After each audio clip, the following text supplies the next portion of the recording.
this is me Ariba Nadeem. Today I'm going to teach you computer science of class 9 chapter number 5 which is computer security and ethics. Okay, तो ये जो है हमारा part number 6 है जिसमें हम पढ़ने वाले हैं कि हम किस तरीके से अपने किसी भी डिवाइस को या अपने किसी भी डेटा को मालवेयर से सेव कर सकते हैं। मालवेयर क्या है, आपको पता है कि मालवेयर एक आप समझ लें वायरस है, ठीक है, जो हमारे किसी भी एक वायरस नहीं बल्कि वो एक बहुत ज़्यादा डेंजरस वायरस है, ठीक है, जो हमारे किसी भी डिवाइसेस को या किसी भी डेटा को किसी भी तरीके से हार्मफुल कर सकता है। तो यहाँ पर हमारे पास कुछ स्टेप्स है जिसका इस्तेमाल करके हम जो है अपने किसी भी डिवाइस को या डेटा को मालवेयर जैसे बहुत ज़्यादा हार्मफुल वायरस से सेव कर सकते हैं। देखिए, जिस तरीके से मैंने आपसे बात की थी उसी तरीके से आपके बुक में पहले लाइन में ही आपसे कह रहे हैं कि 90% आपकी सेफ्टी का जो ख्याल है ना वो आपके हाथ में होता है, ठीक है। इससे मतलब क्या है कि अगर मिसाल कि आपके पास इतनी अथॉरिटी होती है कि आप अपनी सेफ्टी का खुद ख्याल रखें, सही है। वो किस तरीके से रखना है वो मैं आपको पहले भी प्रीवियस लेक्चर्स में कई दफ़ा बता चुकी हूँ, जिसमें हमारे पास बहुत सारी चीज़ें आ जाती हैं, जिसमें मैंने ज़्यादा मेनली चीज़ें आपको बताई थी कि आप पासवर्ड स्ट्रॉन्ग रखें, ठीक है, और अपने पासवर्ड किसी को बताए नहीं, अपने ईमेल को सेफ रखें, ठीक है, और इस किस्म की और भी चीज़ें मैंने आपको बताई थी, लेकिन इस पर हम थोड़ा सा और इसको डिटेल में पढ़ेंगे, ठीक है। तो हमारे पास क्या कहते हैं, हमारे पास जो 90% कंप्यूटर्स होते हैं ना वो हमारे ही गलतियों की वजह से क्या हो जाते हैं, उसमें किसी भी किस्म का वायरस आ जाता है, यानी कि वो किसी भी किस्म का इन्फेक्टेड हो जाता है, ठीक है। और हमें पता कैसे चलता है कि हमारे कंप्यूटर में वायरस आ गया, ठीक है। जैसे आपका कंप्यूटर जो है, कंप्यूटर नहीं कोई भी डिवाइस है, वो थोड़ा स्लो काम करने लग जाए या उसकी जो बिहेवियर है वो सही नहीं लग रहा आपको, ठीक है, या फिर किसी भी किस्म के आपको अनाइंग से मैसेजेस आ रहे हैं या कुछ फजूल डॉक्यूमेंट ऑटोमेटिकली डिलीट हो रहे हैं, इस किस्म के तरीके से ना हमें पता चलता है कि हमारे एक डिवाइस में जो है ना वायरस आ चुका है। ओके, इसी के साथ का ये अब हमारे पास ये कुछ स्टेप्स है आपको दिख रहे होंगे जिसके ज़रिए हम ये सीखेंगे कि हम अपने किसी भी डिवाइस को मालवेयर से कैसे सेव कर सकेंगे, ठीक है। सबसे पहली बात, एंटीवायरस, कोई भी एंटीवायरस सॉफ्टवेयर इंस्टॉल करें और उसको अपडेटेड करते हैं। एंटीवायरस सॉफ्टवेयर क्या होता है, जैसे वायरस होता है ना उसका अपोजिट होता है। वायरस क्या करता है, हमारे लैपटॉप में वायरस छोड़ देता है, ठीक है। एंटीवायरस उस जो है जो भी हार्मफुल चीज़ें या जो भी वायरस है उसको क्या करता है, क्लीन करता है, ठीक है। तो सबसे पहले स्टेप क्या है आपको कि कोई भी एंटीवायरस सॉफ्टवेयर उसको इंस्टॉल करें और उसको अपडेटेड करते रहें, ठीक है। अपडेटेड से मुराद जैसे आपको व्हाट्सएप में न्यू फीचर्स आते हैं, फिर ऑप्शन आ जाते हैं ना अपडेट, इसी तरीके से सारे सॉफ्टवेयर्स में भी आ रहा होता है, ठीक है। ओके, इसी के साथ अपने जो है ना रेगुलरली एंटीवायरस सॉफ्टवेयर को स्कैन करते रहे। अच्छा, ये किस तरीके से होता है मैं आपको थोड़ा सा बताती हूँ, दिखा नहीं सकती इस वक्त। देखिए, अक्सर ना मैं प्ले लिस्ट में भी कुछ टाइम पहले भी गई थी, प्ले स्टोर में गई थी, तो वहाँ पर एक ऑप्शन आ रहा होता है कि वायरसेस, तो वो क्या कर रहा होता है, स्कैन ही कर रहा होता है मेरे मोबाइल में जितने भी ऐप्स हैं, ठीक है, सारे ऐप्स को उसी के प्ले स्टोर में रहते हुए इंस्टॉल करता है। फिर अगर कोई वायरस होता है तो भी वो मुझे बता देता है, नहीं होता तो भी मुझे बता देता है, ठीक है। तो एंटीवायरस में एक आपके पास ये फीचर्स भी होता है कि आप कोई भी ना अपने पूरे डिवाइस को स्कैन करें।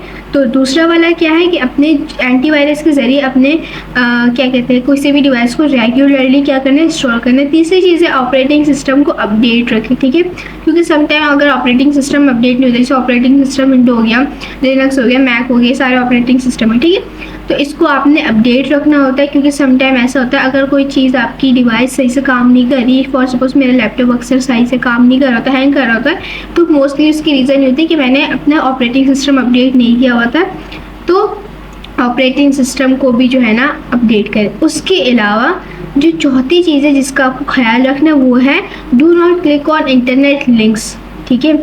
कोई भी ऐसा लिंक जो आपको दिख रहा है जिसके अंदर कुछ भी है, कोई लेबल्स है, कोई इमेज है, कोई कैप्शन है, कुछ भी है, लेकिन आप उसके बारे में श्योर नहीं हो कि इसके अंदर क्या है क्या नहीं है, तो आपने क्या करना, उसको गलती से भी क्लिक नहीं करना है। बेशक उसमें आपको लोगों ने किसी ने भी सेंड किया हो, आपके किसी बहुत ज़्यादा करीबी दोस्तों ने भी सेंड किया होगा कि यार ये तुम लिंक क्लिक करो, जो भी कह के नहीं करना आपने, ठीक है। ये सबसे ज़्यादा हार्मफुल चीज़ होती है, क्योंकि सबसे ज़्यादा तो नहीं बट ये भी हार्मफुल रहता है, क्योंकि मेरे साथ ये ऑटोमेटिक एक दफ़ा हो चुका है। दैट्स वाई कि मैं आपको सजेस्ट करूँगी कि आप जो है ना कभी भी किसी भी रैंडम फेसबुक इंटरनेट पे कोई भी लिंक आया आपको या कोई सेंड वगैरह आपने उसको क्लिक नहीं करना जब तक आप वेरीफाई नहीं कर ले कि वो लिंक जो है ठीक है कि नहीं। ठीक है, उसके बाद 5वां पॉइंट है do not open email attachments. ठीक है, ईमेल अटैचमेंट्स क्या होता है मैंने आपको बता दिया है पहले। ठीक है, तो उसको आपने क्लिक नहीं करना। अगर कोई ऐसा इंसान कर रहा है जो अननोन हो, जिसको आप नहीं जानते और आपको ईमेल सेंड कर रहा है और उसके साथ कुछ ईमेल अटैचमेंट्स है, तो आपने क्लिक नहीं करना। लेकिन अगर आप जानते हैं, फॉर सपोज आपके बॉस ने सेंड किया, तो आप खोल सकते हो, ऑब्वियसली वरना आपके लिए प्रॉब्लम हो जाएगी। सही है, ओके। इसी के साथ छठी चीज़ है स्कैन यूएसबी फ्लैश ड्राइव। ठीक है, अपने जो भी आप यूज़ करते हैं SD कार्ड्स हैं, USB फ्लैश ड्राइवर है और जो भी चीज़ है उसको क्या करना है, स्कैन करना है। जिस तरीके से एंटीवायरस को स्कैन करते हैं ना, उसी तरीके का आई गेस इसका भी प्रोसेस होगा। ठीक है, इन सबको स्कैन करना है। ठीक है, इसके अलावा आपके पास ईमेल में एक ऑप्शन आता है स्पैम करके, वो एक फिल्टर होता है, उसको ऑन करना होता है। उससे क्या होता है, जितने भी अननोन मैसेजेस होते हैं या कोई स्पैम टाइप मैसेजेस लग रहा होता है ना ईमेल को, वो क्या करते हैं, स्पैम मैसेजेस में डाल देते हैं। आप वो फिल्टर ऑन कर ले, थोड़ा ईमेल में जाके सेटिंग में की तरफ जाके उसको आप ऑन कर लें, ताकि अगर बाय चांस कभी भी आपके पास कोई ऐसी ईमेल आती है जो आपके पास सेफ ना हो, आपको पता ना हो कि सेफ है नहीं है, तो आपको वो ईमेल बता दे कि भाई ये स्पैम है, इसको आपने नहीं क्लिक करना। ठीक है, इसके साथ हमारे पास जो है सेकेंड लास्ट चीज़ है कि आप अगर कोई भी फाइल या कोई भी प्रोग्राम डाउनलोड करें ना, उसको किसी भी ट्रस्टेड सोर्स से डाउनलोड करें। ठीक है, फॉर सपोज कि मुझे कुछ चीज़ डाउनलोड करनी है, तो मोस्टली मुझे कोई पिक्चर डाउनलोड करनी है, तो मैं कहाँ से करूँगी, मोस्टली मैं गूगल से करूँगी, है ना, गूगल से करूँगी।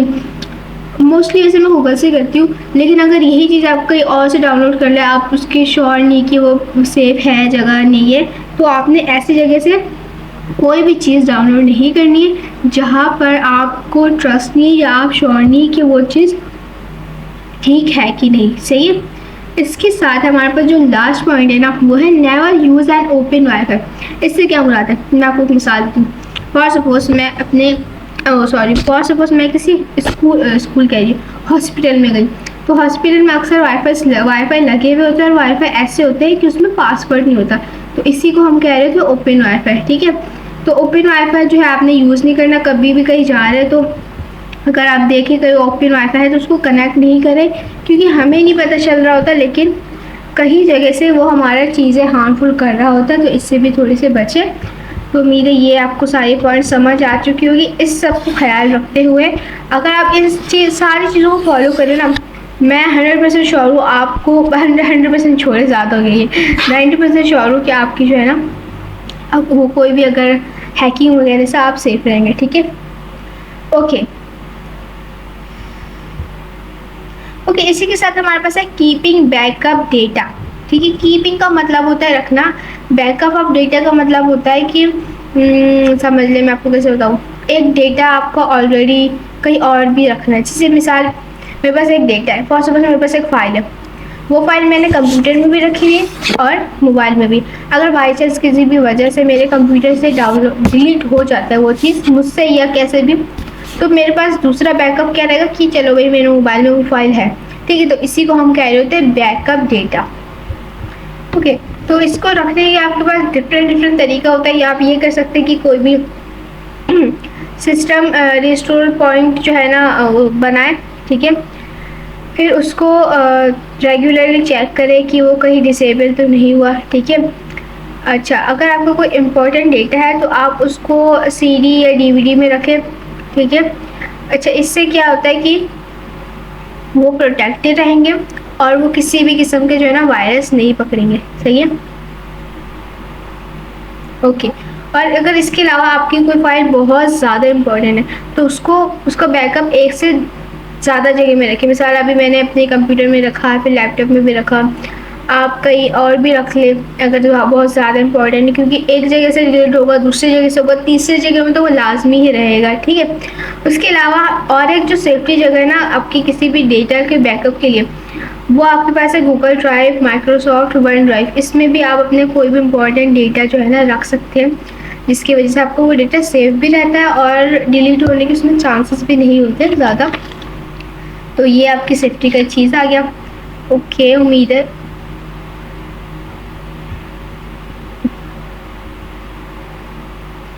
ठीक है ठीक है ठीक है, मुझे उम्मीद है ये चीज़ आपको समझ आ गई होगी, आई होप सो। अच्छा, अब हमारे पास जो टॉपिक है ना वो है ऑथेंटिकेशन मैकेनिज्म। ठीक है, ऑथेंटिक का मतलब होता है बिल्कुल सही, और एग्जैक्ट मतलब नहीं पता मुझे, लेकिन मैं थोड़ा बहुत समझाने के लिए बता देती हूँ। जैसे बिल्कुल ऑथेंटिक हो, कोई भी ऐसी चीज़, कोई भी ऐसी बात जो बिल्कुल दुरुस्त हो, ठीक है, तो उसको हम कह रहे हैं ऑथेंटिक।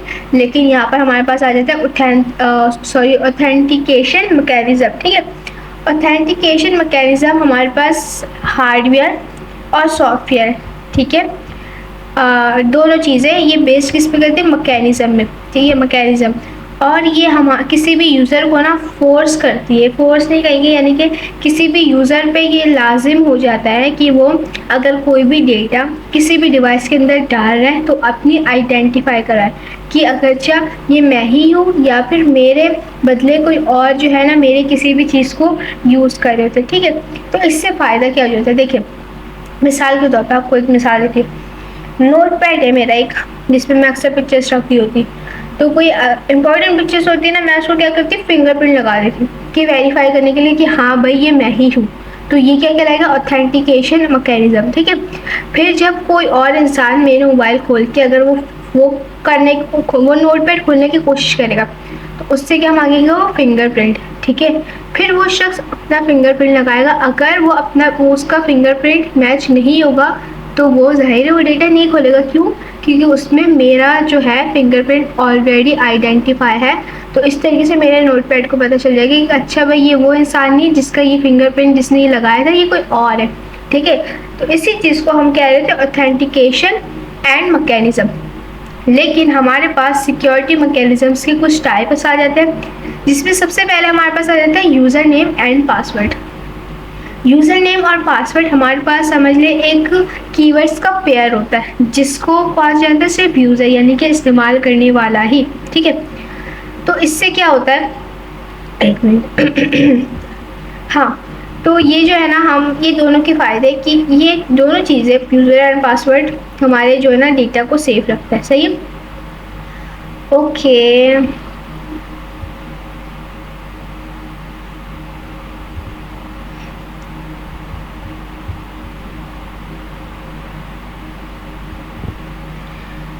ओके, उसके बाद हाँ, यूज़र नेम एंड पासवर्ड हमारे पास है एक ऑथेंटिक मैकेनिज्म से, किसके अंदर, एक किसी भी वेब के अंदर। ठीक है,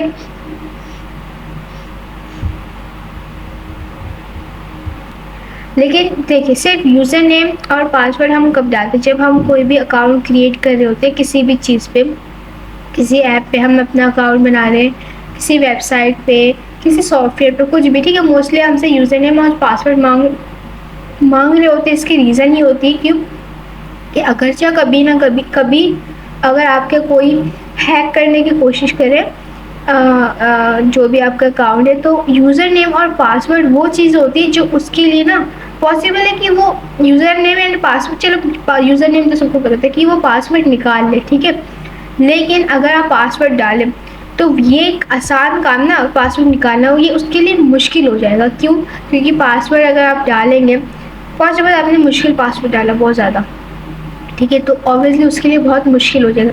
लेकिन आप अगर आसान पासवर्ड डालें तो ऑब्वियसली आप उसके लिए आसान हो जाएगा। तो मेक श्योर करें अगर आप कभी पासवर्ड डाल रहे हो, हमेशा ना पासवर्ड अपना बहुत ज़्यादा स्ट्रॉन्ग रखें, क्योंकि किसी भी वक्त कुछ भी हो सकता है, कोई भी आपका डेटा जा सकता है, कोई भी आपका हैकर हैक कर सकता है। तो कोई भी अकाउंट बनाते वक्त, कोई भी किसी भी सॉफ्टवेयर, किसी भी ऐप जो भी है, उसमें पासवर्ड हमेशा अपना स्ट्रॉन्ग डालें। ठीक है, तो एक तो ये चीज़ हो गई। दूसरी हो गई पर्सनल आइडेंटिफिकेशन नंबर। आपने एक लफ्ज़ सुना होगा पिन, PIN, पिन। ठीक है, पिन का फुल फॉर्म है पर्सनल आइडेंटिफिकेशन नंबर। ठीक है, ये हमारे पास क्या होता है, एक वेरीफाई कोड होता है, किसके लिए, हमारे आइडेंटिफाई को वेरीफाई करने के लिए। जिस तरीके से पासवर्ड होता है ना, उसी तरीके से हमारे पास ये पिन भी होता है। ठीक है, लेकिन हमारा जो पिन होता है ना, ये हम बैंक के लिए यूज़ कर देते हैं, और हमारा ये पिन, हाँ, तो ये हमारा पिन जो है ना बहुत ज़्यादा सीक्रेट होता है, तो इसलिए हम इसको किसी के साथ शेयर नहीं करते। सही है, क्यों, क्योंकि पेन हम जो है ना यूज़ कर रहे होते हैं किसी भी मोस्टली बैंक के लिए ना, जब हम अपने पैसे निकलवाने जाते हैं, तो ऑब्वियसली अगर किसी को बता दो तो आपके साथ ही प्रॉब्लम होगी।